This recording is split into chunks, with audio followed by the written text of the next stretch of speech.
Hey there, this is Surbhi Sharma. Today we will discuss about our topic, that is quadratic equation. Okay, so let's begin our topic. You can see in front of you relation between roots and coefficients. Okay, and this is related to our quadratic equation. Alpha and beta, okay, alpha and beta are roots of quadratic equation. So first of all, we should discuss about the format of quadratic equation. You can see this is the format of quadratic equation, that is ax square plus bx plus c. Okay, coefficient of x square, coefficient of x, and third one is constant term. Okay, if you will see, coefficient of x square is a, okay, and coefficient of x is b, okay, and our constant term is c. And if you have this is c. Okay, if you will notice here that here one thing is right, that a should not be 0. A should not be 0 means a should not be equals to 0. If a will become 0, then this will not be quadratic equation. Why? Because if we will multiply any digit to 0, means 2 into 0, then it will completely become 0. So if x square will be multiplied to 0, then it will completely become 0.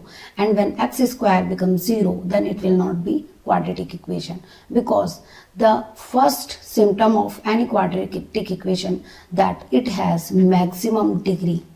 Okay, maximum degree as 2.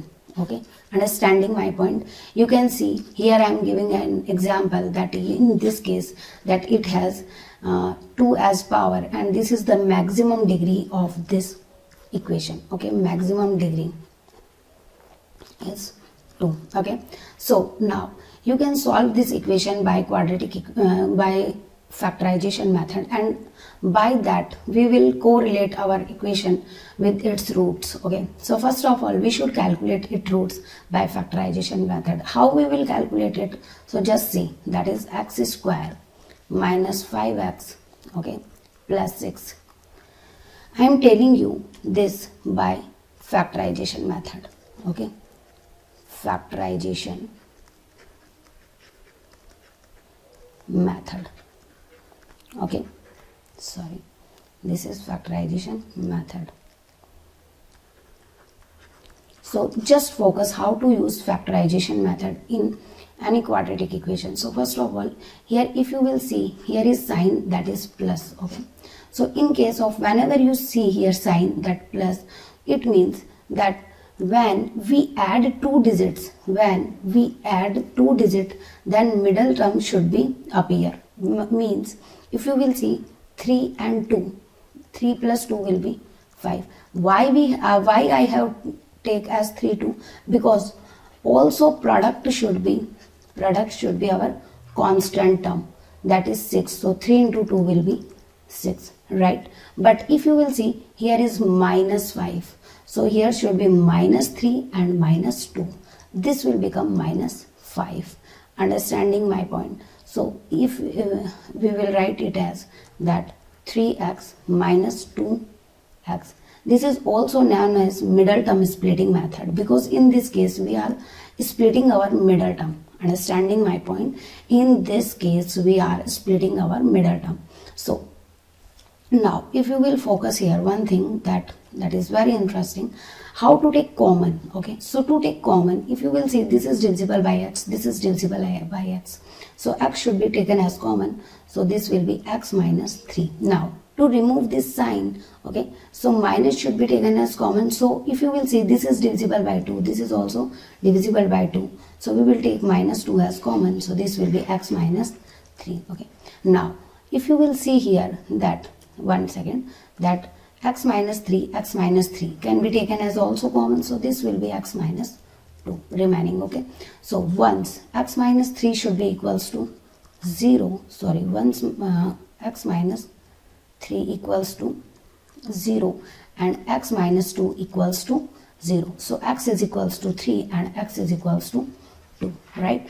Means these are the roots of this quadratic equation. And if we will take alpha as 3 and beta as 2, okay, so we have taken here that alpha as 3 and beta as 2. So what was our quadratic? Let me write it properly, that this is 2. Okay, so if you will see that what was our quadratic equation, that is x square minus 5x plus 6. So x square minus 5x plus 6. Okay, so if you have see in the beginning we have write alpha plus beta is equals to minus b upon a, and alpha into beta is equals to c upon a.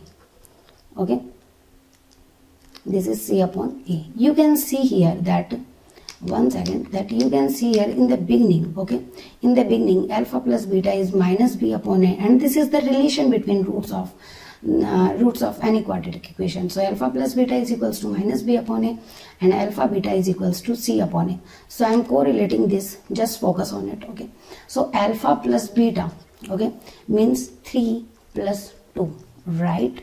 So minus b. First of all, let me clear here what is a, what is b, and what is c. So if you will see, coefficient of x square is a. So here is nothing but here is 1. Okay, so this is 1. Okay, in this case that is minus 1, sorry, x coefficient of x is minus 5, and in this case this is constant term is 6.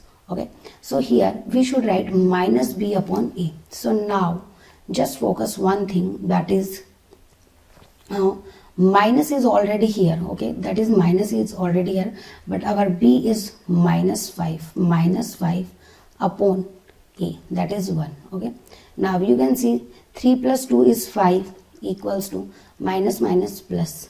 So a relation is verifying, understanding my point. Now again, this is our next, that alpha into beta should be equals to c upon a. Means if we will multiply alpha into beta, means 3 into 2 is equals to constant, that is c is 6 upon 1, that is okay, a. Now 6 equals to 6, means we can, again I am saying that alpha plus beta will be equals to minus b upon a, and alpha into beta is equals to c upon a.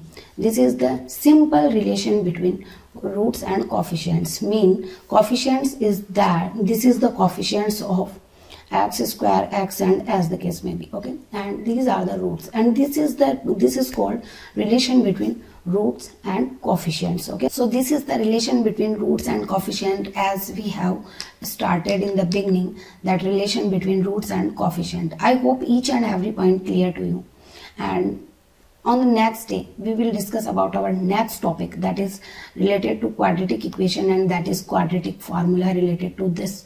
Okay, so I hope each and every point is clear to you. Thank you so much.